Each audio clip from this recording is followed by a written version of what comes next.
बिस्मिल्लाहिर्रहमानिर्रहीम।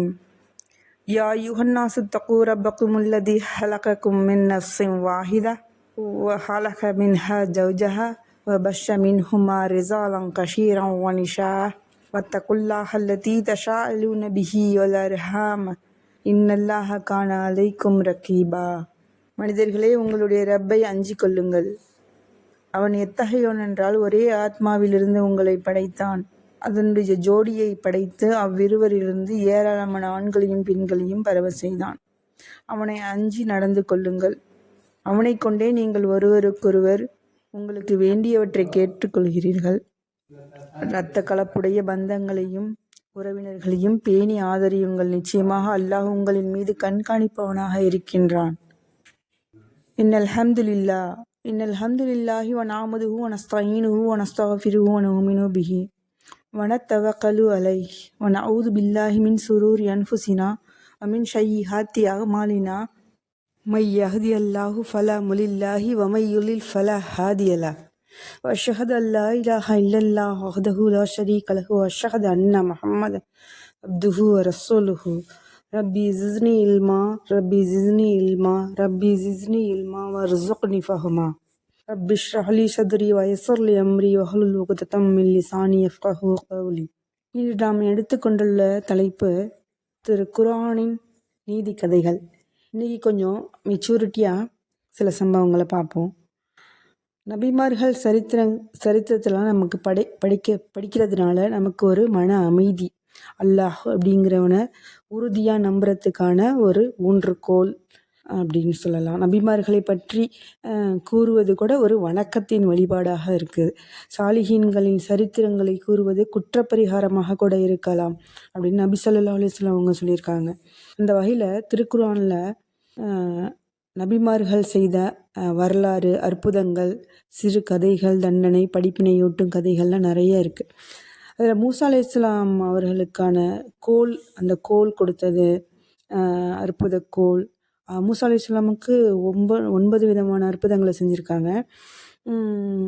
ஆதிபிதா ஆதம் நபி அலைஹிஸ்ஸலாம் அவங்க சொர்க்கத்தில் படைக்கப்பட்டு அங்கேயே வாழ்ந்து வந்தாங்க. தடை செய்யப்பட்ட அந்த கனி அதை உண்டத்தினால சொர்க்கத்திலிருந்து பூமிக்கு இறக்கப்பட்டாங்க. அப்போது சொர்க்கத்திலிருந்து பூமிக்கு வரும்பொழுது 5 விதமான பொருட்களை கொண்டு வந்ததா சொல்கிறாங்க தப்சீர் சாவியில். அது எப்படின்னா, அகில் கட்டை, இஞ்சி இலை, ஹஜரல் அஸ்வத் கல், மூசா அலைஹிஸ்ஸலாம்கிட்ட இருந்த அந்த ஆசா கோல், 5வது சுலைமான் நபி அலைஹிஸ்ஸலாம் அவர்கள் அணிந்திருந்த மோதிரம். அந்த 5 பொருளையும் உடன் கொண்டு வந்ததாக சொல்லப்படுது. அதில் ஹல்ரத் ஆதம் நபி அலைஹிஸ்ஸலாம் அவங்க கொண்டு வந்த அந்த ஆசா கோல் நபிமார்களின் மூலமாக ஷுஐப் அலைஹிஸ்ஸலாம் அவங்க கிட்ட போணுச்சு. ஃபிரௌனோட ஏற்பட்ட தகராறுனால நபி மூசா அலைஹிஸ்ஸலாம் அவங்க எஜிப்தை திறந்துட்டு மதியன் நகருக்கு போகிறாங்க. அப்போ தான் களைச்சி போய் அந்த ஒரு கிணத்தடியில் உட்காருவாங்க. அப்போ சப்ராமா வருவாங்க. அதாவது ஷுஐப் அலைஹிஸ்ஸலாம் அவர்களுடைய மகள் சப்ராமா வருவாங்க.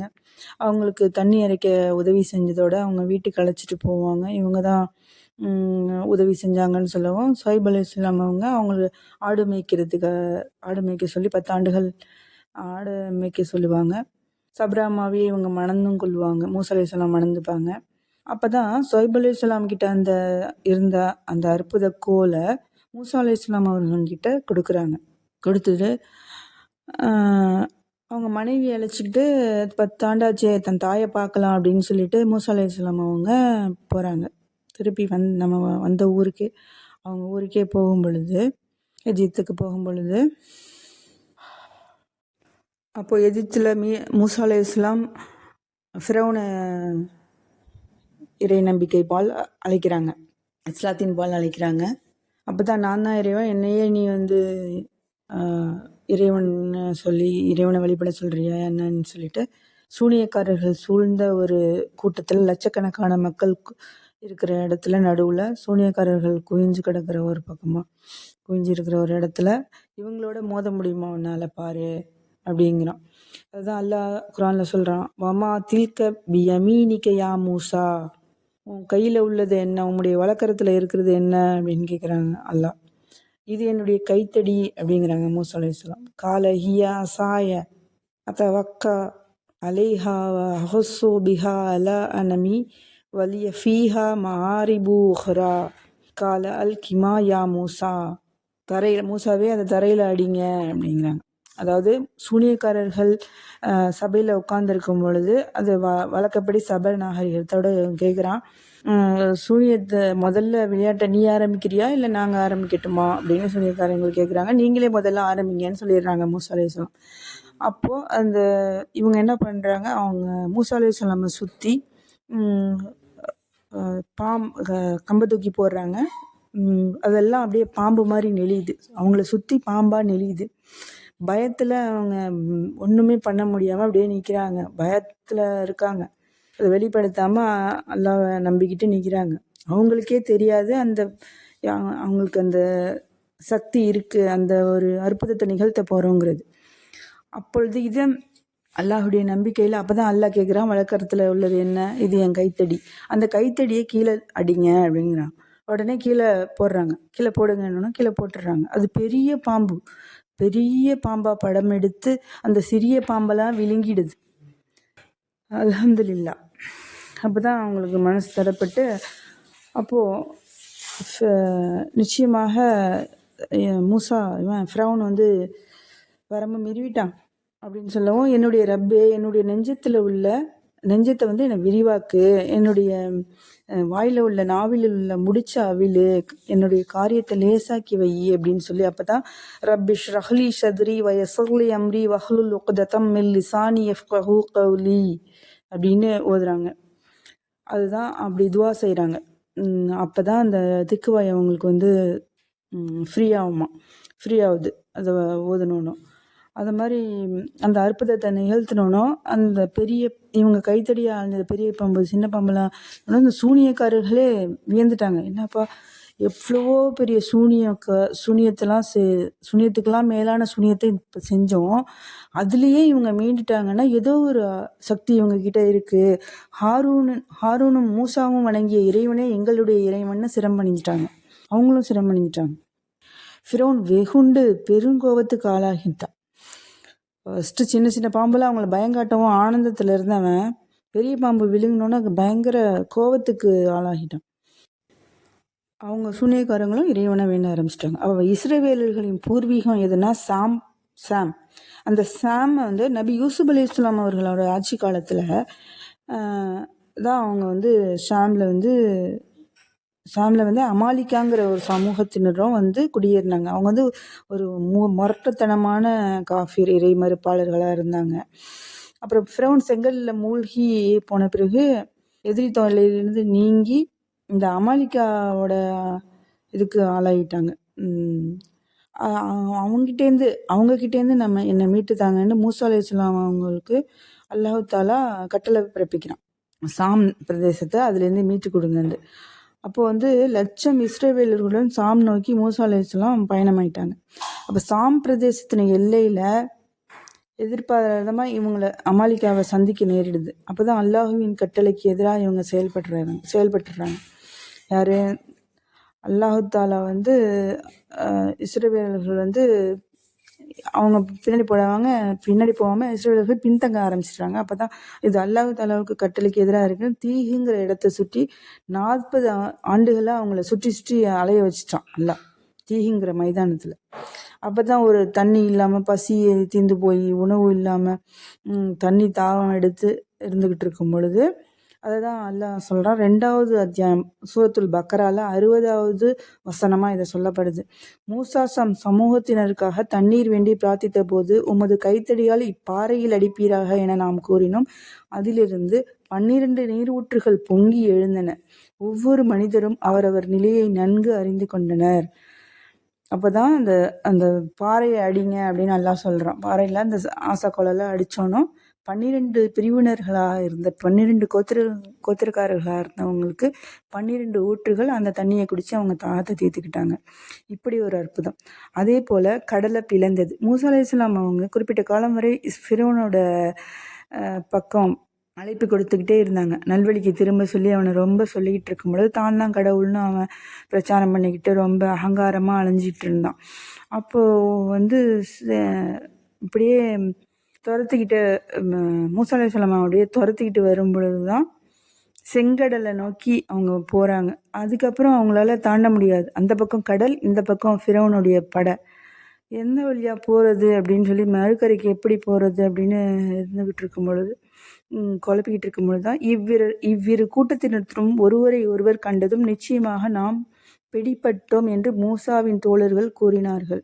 26வது அத்தியாயத்தில் 61, 68 இருக்குது. உமது கைத்தடியால் இச்சமுத்திரத்தில் அடியும் என்று மூசாவுக்கு அல்லாஹ் அறிவிக்கிறான். அந்த வெறும் மலை போன்று ஆகிவிட்டது. மேலும் நாம் மூசாவையும் அவருடன் இருந்த அனைவரையும் காப்பாற்றினோம். பிறகு மற்றவர்களை, அதாவது ஃபிரௌனுடைய கூட்டத்தாரை மூழ்கடிச்சிட்டோம். அதுக்கு நிச்சயமான அத்தாட்சியும் இருக்குது. பெரும்பாலும் நம்பிக்கை கொள்பவராக இல்லை. நபியே, நிச்சயமாக உம்முடைய இறைவன் யாவற்றையும் மிகைத்தோனமாகவும் கிருபையுடனமாக இருக்கின்றான் அப்படின்னு 26வது அத்தியாயத்தில் சொல்லப்படுது. அப்போ தான் அந்த செங்கடல், அந்த கடலையே பிளந்தாங்க அந்த கைத்தடியால். இன்னொரு விஷயம், கலீமுல்லா, மூசா அலைஹிஸ்ஸலாம் அவர்களை கலீமுல்லா அப்படின்னு அழைப்பாங்க. அவங்கக்கிட்ட ஒரு சதுரடி விட்டமுள்ள ஒரு கருங்கல் இருந்துச்சான். அந்த கருங்கல்ல எங்கே போனாலும் எடுத்துகிட்டு போவாங்களாம். அந்த கருங்கல்ல 2 விதமான அற்புதங்கள் செய்யப்பட்டிருந்துச்சு. ஒன்று என்ன அப்படின்னு சொன்னால், நபி மூசா அலைஹிஸ்ஸலாம் அவர்களுடைய காலத்தில் ட்ரெஸ் இல்லாமல் நிர்வாண கோலத்திலேயே குளிக்கிறது, இல்லை வெளியில் ஒரு குளம், வாய்க்கால் அந்த மாதிரி இடத்துலலாம் போய் நிர்வாணமாக குளிக்கிறது, அதை மாதிரிலாம் இருந்தது. அது மூசா அலைஹிஸ்ஸலாம் அவங்களுக்கு பிடிக்கல. அதனால் யாரும் இல்லாத இடத்துல போய் குளிச்சுட்டு வருவாங்க. யாரும் இல்லாத இடத்துல போய் தனியாக குளிச்சுட்டு வருவாங்க, அவங்க மக்களோட சேராமல். மக்கள்லாம் அப்படி இல்லாமல் அப்படி இருந்துகிட்டு இருந்தாங்க. அதனால் அந்த மக்கள்லாம் என்ன பேச ஆரம்பிச்சிட்டாங்கன்னா, இவர் ஒளிஞ்சு இருக்காரு, இவருக்கு ஏதோ வெண்குஷ்ட நோய் மாதிரி இருக்குது போல், நோய் இருக்குது, அந்த உடம்பு காமிக்கக்கூடாதுங்கிறதுக்காக தான் அப்படி குளிக்கிறாரு அப்படின்லாம் தப்பாக பேசிகிட்டு இருந்தாங்க. அதை தப்பு, அவங்க நினைக்கிறது தவறு அப்படிங்கிறத உணர்த்துறதுக்காக அல்லாஹ் ஒரு விஷயம் பண்ணான். என்னன்னா, இவங்க தனியாக ஒரு இடத்துல குளத்துல குளிச்சுக்கிட்டு இருந்திருக்காங்க. ஆற்றுல குளிச்சுட்டு இருக்கும்போது அந்த சதுர விட்டமில் கல்லை வச்சுட்டு, அந்த கல் மேலே ட்ரெஸ்ஸை வச்சுட்டு இவங்க குளிச்சுட்டு வெளியே ட்ரெஸ்ஸை போடுற சமயத்தில் அந்த கல் நவந்து போகுது. அவங்க கல்லே என் ட்ரெஸ் இருக்கு அப்படின்னா அந்த கல் பின்னாடியே ஓடுறாங்களாம். ஓடிட்டே இருக்கும்போது மக்கள் எல்லாம் இவங்களை பார்த்துடுறாங்க ட்ரெஸ் இல்லாமல். அப்போ தான் அவங்க, என்னது நல்லா இருக்கார், இவரை போட்டு இப்படி பழி சொல்கிறாங்க, அவர் வெண்குஷ்டவாதி அப்படின்னு சொல்லிட்டு அவர் நல்லா தானே இருக்காருங்கிற மாதிரி பார்த்துறாங்க. அதுக்கப்புறமா எல்லாம் அந்த கல்லை நிறுத்திடுறான். அந்த ட்ரெஸ் எடுத்து அவங்க போட்டுக்கிறாங்க. அது மாதிரி ஒரு அற்புதம். அந்த 2வது அற்புதம் என்ன அப்படின்னு சொன்னாக்கா, அதுதான் அந்த கல் மேலே தான் கைத்தடியால் அடித்து அந்த 12 ஊற்றை உருவாக்கி அந்த 12 கோத்திரத்தார்களுக்கு தண்ணீர் புகட்டினாங்க இல்லையா, அது. அந்த ஃபஸ்ட்டு சொன்ன அந்த அற்புதம் 33வது அத்தியாயத்தில் 69வது வசனமாக வருது. அதுதான், ரப்பனா ஆத்திஹிம் லிஃபைனி மினல் அதாபி வல் அன்ஹும் லஅனன் கபீரா யா அய்யுஹல்லதீன ஆமனு லா தகூனு கல்லதீன ஆதா மூஷா ஃபபர்ரஹுல்லாஹு மிம்மா காலு வகான இந்தல்லாஹி வஜீஹா. மூமின்களே, மூசாவை நோவினை செய்தார்களே, அவர்களை போன்று நீங்கள் ஆகாதீர்கள். அவர்கள் கூறியதை விட்டும் அல்லாஹ் அவரை நீக்கிவிட்டான். அல்லாஹ் அவரை நீக்கினான். அவர் அல்லாஹ்விடத்தில் பெரும் மதிப்பிற்குரியவராக இருந்தார். அதான் வகான இந்தல்லாஹி வஜீஹா அப்படின்னு ஆயிட்டாங்க அப்படின்னு சொல்லிட்டு. அடுத்தது, அந்த தீகுங்கிற இடத்துல 40 ஆண்டுகளாக அந்த சுற்றி தெரிய வச்சுட்டான் அல்லாஹ் அந்த இஸ்ரவேலர்களை. ஏன்னா அந்த போர் தொடுக்க மாட்டேன் அப்படின்னு பின்வாங்கிட்டாங்க இல்லையா, அதனால இது அல்லாஹுடைய கட்டளைக்கு ஏற்றதா இல்லை அப்படின்ட்டு இருந்ததுனால, இவங்க பின்வாங்கினதுனால இந்த தண்டனை வந்துருச்சு. அப்போ தான் அந்த கல் ஊற்று வருது. 12 ஊற்று அவங்க கொண்டு அவங்களுக்கு இது பண்ணுறாங்க. அதுக்கப்புறம் இவங்க சாப்பாடு இல்லாமல் இருக்காங்க இஸ்ரவேலர்கள். தண்ணீர் தாகம் தீர்ந்துடுச்சு. இப்போது அவங்களுக்கு பசி. 6 லட்சம் இஸ்ரவேலர்கள். அவங்களுக்கு அல்லாஹ் மண்ணு சல்வா அப்படிங்கிற 2 ஆகாரத்தை வழங்குறான். அதில் தான் மண்ணுங்கிறது வெள்ளை கலரில் உள்ள தேன் போன்ற திரவம் போன்ற ஒரு இனிப்பு. தினமும் அது மழை போல பொழியுமா. அதை சேகரித்து வச்சு சாப்பிட்டுப்பாங்க. சல்வாங்கிறது என்ன அப்படின்னா, அது சமைச்ச ஒரு கறி வகை உணவு. அதுதான் 2வது அத்தியாயம் சூரத்துல் பக்கரால 57வது வசனம் வருது. உங்களுக்காக மன்னு சல்வாவை இறக்கி வைத்து நாம் உங்களுக்கு அளித்து வரும் பரிசுத்தமானவற்றை பதுக்கி வைக்காமல் தினமும் உண்ணுங்கள் என்று கட்டளையிட்டோம். எனினும் நமக்கொன்றும் தீங்கிழைக்கவில்லை. எனினும் தமக்குத்தாமே அவர்கள் தீங்கிழைத்து கொண்டார்கள். மன்னு சல்வா அப்படிங்கிறதையே எல்லாம் இறக்கி அவங்களுக்கு சாப்பாடாக கொடுத்தோனோ அதை நல்லா சாப்பிட்டுட்டு இருந்தவங்க ஒரு கட்டத்தில் இது என்ன இது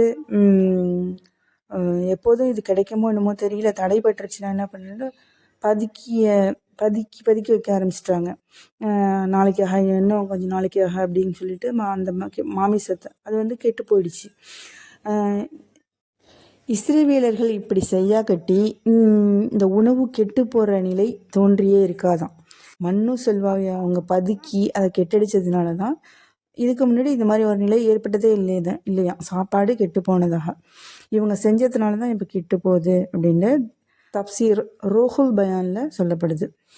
அதே மாதிரி பிரகாசமிக்க கரம் அவங்களுக்கு வழங்கப்பட்டது. புனித தடி ஒன்று, பிரகாசிக்கமிக்க கரம். அதாவது அவங்களுடைய கரம், உம்முடைய கரத்தை உமது கக்கத்தில் சேர்த்து வைத்து எடுத்தால் அது மிக்க பிரகாசத்துடன் மாசற்ற வெண்மையாக வெளிவரும். இது ஒரு மற்றொரு அத்தாட்சியாக அவங்களுக்கு வழங்கப்பட்டுச்சு. மூசா அலைஹிஸ்ஸலாம் அவங்களுக்கு வழங்கப்பட்ட அற்புதத்திலேயே இதுதான் பெரிய புனிதமான அற்புதமாக இருந்துச்சு. இரவுன்னு பார்க்காம பகலுன்னு பார்க்காம எந்த நேரத்தில் அவங்க கக்கதில் கையை வச்சு எடுத்தாலும் அது பொன்னிறமாக அப்படியே பிரகாசமாக ஜொலிக்குமா. அப்புறம் கதிரவனை போல் பிரகாசமாக ஜொலிக்குமா. அதுக்கப்புறம் அது இதாகிடுமா. இதுதான் 20வது அத்தியாயத்தில் 22வது வசனமாக சொல்லப்படுது. வல்மும் எதாக்க இலா ஜனாஹிக தஹ்ருஜு பைலாஅ மின் கைரி சோஎன் ஆயத்தன் ஒஹ்ரா. இன்னும் உம்முடைய கையை உம்முடைய விலாப்புறத்தின்பால் சேர்ப்பீராக, குறைவற்ற வெண்மையான மற்றொரு அத்தாட்சியாக அது வெளிப்படும் அப்படின்னு சொல்லிட்டு. அதே போல் மூசா அலைஹிஸ்ஸலாம் அவர்களுடைய அற்புதங்கள் போலவே தாவூத் அலைஹிஸ்ஸலாம் அவர்களுடைய சமூகத்தை சார்ந்த 12,000 பேர் அல்லாஹுடைய கட்டளையை மீறினதுனால, மூசா அலைஹிஸ்ஸலாமுக்கு அல்லாஹுடைய கட்டளை இஸ்ரவேலர்களில் மீறினதுனால அவங்கள தீகுங்கிற மைதானத்தில் 40 வருஷமாக திரிய வச்சுட்டாங்கல்ல. அதே போல் இவங்களை என்ன பண்ணா, தாவூத் அலைஹிஸ்ஸலாம் அவர்களுடைய கூட்டத்தை அல்லாஹ் ஒரு ஈலாங்கிற கிராமத்தில் வசித்து வந்தவங்க அவங்களுடைய அல்லாஹ்வுடைய கட்டளையை மாறுனதுனால குரங்குகளாக உருமாற்றம் செய்யப்பட்டனர். அவங்க என்னன்னா கடலில் போய் மீன் பிடிப்பாங்க.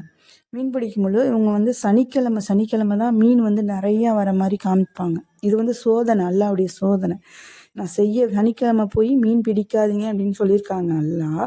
ஆனால் நான் சனிக்கிழமை தான் மீன் அதிகமாக கிடைக்கிறதா இவங்களுக்கு காட்டப்படுது. இதாக வச்சுக்கிட்டு இவங்க என்ன பண்ணுறாங்க, சனிக்கிழமை இவங்க புத்திசாலி மாதிரியும் அல்லாஹுடைய கட்டளையை மீறாத மாதிரியும் இவங்க புத்திசாலித்தனமாக நடந்துக்கிற மாதிரியும் சனிக்கிழமை ஒரு கால்வாய் மாதிரி இருந்து அந்த மீனெல்லாம் வரவழைச்சி வச்சுக்கிட்டு சனிக்கிழமை முடிஞ்ச பிறகு அந்த மீனை போய் பிடிக்கிறாங்க. இப்படி அவங்களுக்குள்ளேயே ஒரு வெளிப்படையாக எதிர்க்காம ஒரு செயலை செஞ்சுட்டு அது செய்யாத மாதிரி இருக்கிற மாதிரி பண்ணிட்டாங்க. அது அல்லாஹ்வுக்கு பிடிக்காம சனிக்கிழமை மீனை சிறைப்படுத்தி மீனை பிடிப்போரை தாவூத் நபி அவர்கள் எச்சரித்தார்கள். அதனை அவர்களும் கண்டு கொள்ளவில்லை. தாவூத் அலைஹிஸ்ஸலாம் அவர்கள் வாழ்ந்த பகுதி வெறிச்சோடி கிடந்தன. மனித நடமாட்டம் இல்லாதிருப்பதை அவதானிப்பார்கள். தடுப்பு சுவருக்கு மேலால் எட்டி பார்த்தனர். என்ன ஆச்சரியம், அவர்கள் அனைவரும் குரங்குகளாக உருமாறியிருந்தனர். சுப்ஹானல்லாஹ். மேற்கண்ட வரலாற்றை திருக்குர்ஆன் பின்வருமாறு விவரிக்கின்றது. அதுதான் வலக்கது அலிம்துமுல்லதீன ததவு மின்கும் ஃபிஸ் சபதி ஃபகுல்னா லஹும் கூனு கிரததம் ஹாசியின். அதாவது சனிக்கிழமைகளில் உங்களுடைய முன்னோர்கள் வரம்பு மீறினார்களே, திட்டமாக நீங்கள் அறிந்திருக்கிறீர்களா? அப்பொழுது அவர்களுக்கு நீங்கள் சிறுமையும் கேவலமும் அடைந்த குறுங்குகளாகிவிடுங்கள் என்று நாம் கூறினோம்னு அல்லாஹ் கூறுறான். அதை செய்ய வேணாம் அப்படின்றதுக்கு செஞ்சாங்க இல்லையா, அதுக்கான தண்டனை தான். அவ்வளோ பெரிய சோதனைக்குள்ளாக்கிட்டான் அல்லாஹ்.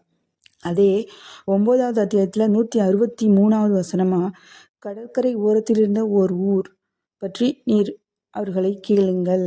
சனிக்கிழமையன்று மீன் வேட்டையாட கூடாது என்று தடுக்கப்பட்டிருப்பதும் அவர்கள் வரம்பு மீறி வேட்டையாடி கொண்டிருந்தார்கள். ஏனென்றால் அவைகள் முன்வந்து தங்கள் தலைகளை நீட்டி கொண்டிருந்தன. மீன்கள் தலையை நீட்டிட்டு சனிக்கிழமையில தான் நிறைய வந்து குவியுமா, அது அல்லாஹ்வுடைய சோதனை.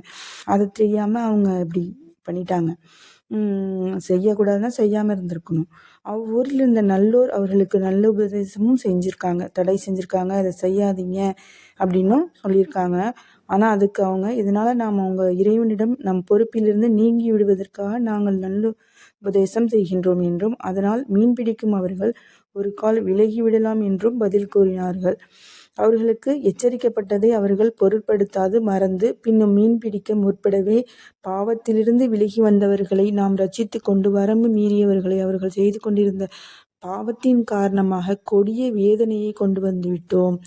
9வது அத்தியாயத்தில் 166வது வசனமா, தடுக்கப்பட்டிருந்த வரம்பை அவர்கள் மீறியதனால் நீங்கள் சிறுமைப்பட்ட குரங்குகளாகிவிடுங்கள் என்று சபித்து கூறிவிட்டான் அல்லாஹ்.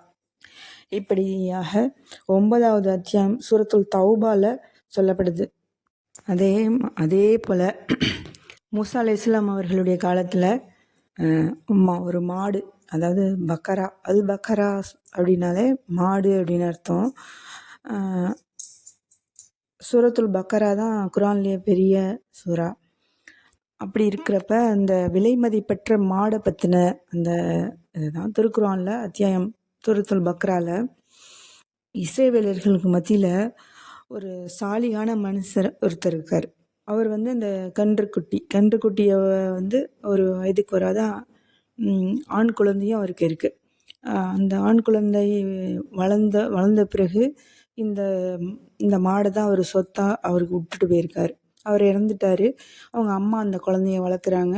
அந்த குழந்தை ஒரு ஆண் குழந்தை, பெரிய ஒரு வயசு ஒரு திட்டமான வயசுக்கு வந்த பிறகு அந்த அம்மா சொல்கிறாங்க, உனக்காக ஒரு ஆடை விட்டுட்டு போயிருக்காங்க, அது அந்த காட்டில் தான் இருக்குது, நீ போய் அதை போய் எடுத்துகிட்டு வா, எடுத்துகிட்டு போய் விற்று நம்ம தேவையை நம்ம தீர்த்துக்குவோம் அப்படின்னு சொல்லிட்டு அனுப்பி வைக்கிறாங்க. அந்த மகனும் அம்மா சொல்கிறத கேட்டுக்கிட்டு அந்த காட்டுக்குள்ளே போகிறான். அந்த சிறுவன் எப்படிப்பட்டவன் அப்படின்னு சொன்னாக்கா, அதிகாலையில் காட்டுக்கு சென்று விறகு வெட்டி கொண்டு வருவான். அதை விற்று அதை 3 பங்காக்கி, ஒரு பங்கை தனக்கு வச்சுப்பான், மறு பங்கை தாய்க்கு கொடுப்பான், 3வது பங்கை தர்மம் செய்வான். அதே போல் இரவில் அல்லாஹுவை துதிப்பான். அப்படிப்பட்டவன் அந்த காட்டுக்குள்ளே அவன் போய் ஹல்ரத் இப்ராஹிம் அலைஹிஸ்ஸலாம், ஹல்ரத் இஸ்மாயில் அலைஹிஸ்ஸலாம், ஹல்ரத் இசாக் அலைஹிஸ்ஸலாம், இவர்களின் நாயனே, எனது தந்தை உமது பொறுப்பில் விட்டு வைத்திருந்த அந்த மாட்டை என்னிடம் ஒப்படைத்து விடு. அந்த மஞ்சள் நிறமுடைய கதிரவனின் செங்கதிர் போன்ற அதன் தோல் பளபளக்கும் அந்த அந்த மாட்டை எனக்கு கொடு அப்படின்னு சொல்லி துவா செய்கிறான். அந்த காட்டில் நின்றுக்கிட்டு அதுவும் கிடச்சிடுது. அதை எடுத்துகிட்டு வந்துடுறான்.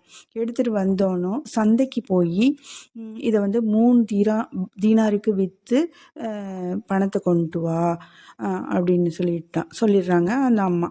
அப்புறம் எந்த ஆலோசனையும் இல்லாமல் வேறு எந்த முடிவும் நீ எடுக்கக்கூடாது, நான் சொன்னதை மட்டும் செய், அதாவது 3 தினாருக்கு நீ விற்றுட்டு வா அப்படின்னு சொல்லி அனுப்பிடுறாங்க. அந்த சந்தைக்கு எடுத்துகிட்டு போகிறாரு. அவசரமாக ஒருவர் வராரு. உண்மையிலேயே அவர் வந்து மனுஷன் இல்லை, மலக்கு. அவங்க வந்து தாயை ஆலோசிக்காமல் எதுவும் சொல்லக்கூடாது இல்லையா, அதனால் 3 கிரகத்தை விட அதிகமாக விலைக்கு தரியா அப்படின்னு கேட்குறாங்க அந்த மலக்கு. கூடுதல் பணம் தந்தாலும் எங்கள் அம்மாவோட அனுமதியின்றி இதை நான் தரமாட்டேன் உங்கள்கிட்ட அப்படின்ட்டு சொல்லிடுறான். சந்தை முடிச்சுட்டு வீட்டுக்கு வர்றான். அமைதியாக அம்மா கிட்ட போய் இதை சொன்னவும், இது வந்து அவங்க வந்தவங்க மனுஷன் இல்லை, அவங்க வந்து மலக்கு, அதனால நீ விற்காமல் இருந்ததை இருந்தது தான் நமக்கு பயனளிக்கிறதா இருக்குது. காளையோட நாளைக்கு சந்தைக்கு போயிட்டு வா, எது விற்பது பயனுள்ளதாக அமையுமோ அதை தான் நம்ம செஞ்சுக்குவோம், காலையில் போயிட்டு வா அப்படின்னு சொல்கிறாங்க. அவரிடம் ஆலோசனை செஞ்சு அனுப்பி வைக்கிறாங்க மறுநாளும். அப்போது காளையை விற்காதீங்க, எதிர்காலத்தில் நபி மூசா அலைஹிஸ்ஸலாம் அவங்களுடைய சமூகத்தினர் வருவாங்க, அவங்க அதிக விலை கொடுத்து இதை வாங்கிப்பாங்க. இந்த மாட்டோட தோலின் கொள்ளளவு தங்கம் தர வேண்டுங்கிற அளவுக்கு அவங்க கேட்கணும், அந்த அளவுக்கு வருவாங்க அப்படின்னு சொல்லி அனுப்பிடுறாங்க அந்த மலைக்கு. அதே போல் சில தினங்களுக்கு அப்புறமா இஸ்ரவேலர்கள் எல்லாம் ஆமீல் என்ற பெயர் கொண்ட ஒரு பெரும் செல்வந்தர் கொலை செய்யப்படுறார்.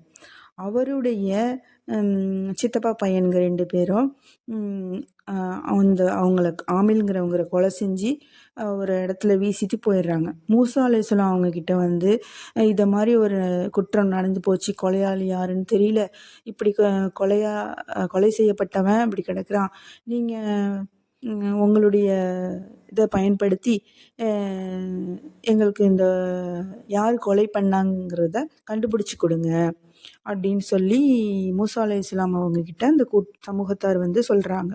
அப்போ தான் இறைக்கட்டளை வருது. இறைக்கட்டளை என்ன வருது அப்படின்னு சொன்னாக்கா, ஒரு விலை உயர்ந்த மாடு அதை வாங்கி அதனுடைய ஒரு பாகத்தை எடுத்து அதோட வாலாலையோ அல்லது அதோடைய நாக்காலையோ அதை ஃபஸ்ட்டு அறுத்து அதோட வாலாலையோ அதை நாக்காலையோ எடுத்து கொலை செய்யப்பட்டு கிடக்கிறான செத்தவன் அவனுடைய உடலில் அடித்தாக்கா அவனே எழுந்து அந்த கொலையாளி யாருங்கிறத சொல்லுவான்.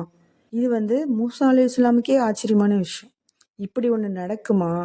இப்படி ஒரு காலக்கன்று, அது அல்லாஹ்வுடைய கட்டளை.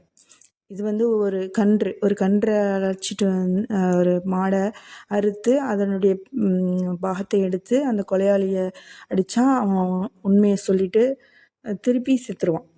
அது அல்லாஹ்வுடைய கட்டளைங்கவும் அவங்க செஞ்சு தான் ஆகணும். ஆனால் மூசா அலைஹிஸ்ஸலாம் சமூகத்தார்கள் என்னது இப்படி சொல்கிறீங்க, எப்படி செத்தவன் எரிப்பான், எந்த காளை, அந்த காளையோட நிறம் என்ன, வயது என்ன, பருவம் என்ன, அடையாளம் என்ன, அது எப்படி இருக்கும், அது எங்கே போய் தேடுறது, இப்படியெல்லாம் சொல்கிறாங்க. அப்போ தான் அந்த ஒரு பையன்கிட்ட இந்த மாடு இருக்குது அப்படிங்கிறத கேள்விப்பட்டு அவங்கிட்ட போய் நல்ல விலையெல்லாம் அதிகமாக சொல்லி அதிகமாக கொடுத்து வாங்கிட்டு வர்றாங்க. அது வாங்கிட்டு அதை அறுத்து அதோட பாகத்தில் ஒரு பாகம் நாக்கோ அல்லது வாலோ ஏதோ ஒன்று எடுத்து அந்த கொலையாளி அடித்தோன்னா அந்த கொலையாளி இவன் தான் கொலை செஞ்சாங்கிறத சொல்லிட்டு அவன் மீண்டும் செத்துடுறான். இந்த நிகழ்வை திருக்குறான்ல அல்லாஹ் அழகான விதமாக அல்-பக்கரால சொல்லியிருக்கான். 2வது அத்தியாயம் அல்-பக்கரால 67லேருந்து 73வது வசனம் வரையும் இதை பற்றி தான் சொல்லப்படுது. ஆகவே அவர்களை நோக்கி, நீங்கள் அதனை அறுத்து அதில் ஒரு பாகத்தை கொண்டு கொலையுண்ட அவனை அடியுங்கள் என்று நாம் கூறினோம். அடித்தவுடன் மரணித்தவன் உயிர் பெற்றெழுந்து கொலையாளியை அறிவித்தான். அவன் உயிர் பெற்று, இவ்வாறே மரணித்தவர்களை அல்லாஹ் உயிர்ப்பிப்பான் என்பதை நீங்கள் அறிந்து கொள்ளும் பொருட்டு அவன் தன்னுடைய ஆற்றலை அறிவிக்கக்கூடிய சான்றுகளை உங்களுக்கு காட்டினான். இப்படி தான் அல்லாஹ் நம்மளை மறுமையிலையும் உயிர்ப்பிப்பான் அப்படிங்கிற ஒரு சான்றையும் இதில் சொல்கிறான் அல்லாஹ். وَإِذْ قَالَ مُوسَى لِقَوْمِهِ إِنَّ اللَّهَ يَأْمُرُكُمْ أَنْ تَذْبَحُوا بَقَرَةً قَالُوا أَتَتَّخِذُونَا هُزُوًا قَالَ أَعُوذُ بِاللَّهِ أَنْ أَكُونَ مِنَ الْجَاهِلِينَ. எங்களை பரிகாசத்துக்குரியவர்களாக ஆக்குகின்றீர்களா அப்படின்னு அந்த மூசா அலைஹிஸ்ஸலாம் சமூகத்தார்கள் கேட்குறாங்க என்று அவர்கள் கூறினர். அறிவியினர்களில் ஒருவனாக நான் ஆவதை விட்டும் அல்லாஹ்விடம் பாதுகாப்பு தேடுகிறேன் என்று மூசா அலைஹிஸ்ஸலாம் சொல்கிறாங்க. மூசா தன் சமூகத்தாரிடம், நீங்கள் ஒரு பசுமாட்டை அறுக்க வேண்டும்னு சொன்னோன்னோ அவங்க சொல்கிறாங்க அல்லாஹ் உங்களுக்கு கட்டளையிடுகிறான்னு சொல்லவும், இது என்ன கூத்தா இருக்குன்னு பரிகசிக்கிறாங்க. அப்போ தான் அல்லாஹ்விடத்தில் அவங்க சொல்கிறாங்க, கால அவுது பில்லாஹி அன் அக்கூன மினல் ஜாஹிலி அறிவியினராக ஆவதை விட்டும் நான் பாதுகாவல் தேடுகிறேன் அல்லாஹ்விடத்தில் அப்படின்னு சொல்கிறாங்க. அப்போ தான் எனவே அறுக்கப்பட்ட பசு இது கத்தல்தும் நஃப்ஷம் فادرأتم فيها والله مخرج ما كنتم تكتمون فقلنا اضربوه ببعضها كذلك يحيي الله الموتى ويريكم آياته لعلكم تعقلون. எனவே அறுக்கப்பட்ட பசுவாகிய அதன் ஒரு பகுதியை கொண்டு அவனை அடியுங்கள், கொலை செய்யப்பட்டவனை அடியுங்கள். இவ்வாறு அல்லாஹ் இறந்தவர்களை உயிர்ப்பிப்பான். நீங்கள் சிந்தித்து உணர்வதற்காகத்தான் தன்னுடைய அத்தாட்சிகளையும் உங்களுக்கு காண்பிக்கின்றான் அப்படின்னு சொல்லப்படுது. மாஷா அல்லா, அல்ஹம்துலில்லாஹ், சுபஹானல்லாஹ். இப்படியாக அல் குர்ஆன் கூறும் கதைகளில் நிறைய படிப்பினைகள் இருக்குது. இப்போது மகன் மேலே உள்ள இரக்கத்தை வச்சு அந்த மாடை காட்டில் விட்டார் அந்த நல்ல மனுஷன். அந்த பிள்ளைகளோட இதன் மூலமாக நம்ம என்ன அறிஞ்சிக்கிறோம் அப்படின்னா, இரக்கம் கொள்வது, பிள்ளைகளுக்காக கொஞ்சம் கொஞ்சம் பொருட்களை விட்டு நம்ம இறந்து போகிறதுக்கு முன்னாடி கொஞ்சம் பொருட்களை விட்டு செல்வது அல்லாஹுவின் நல்லடியார்களோட வழக்கம்.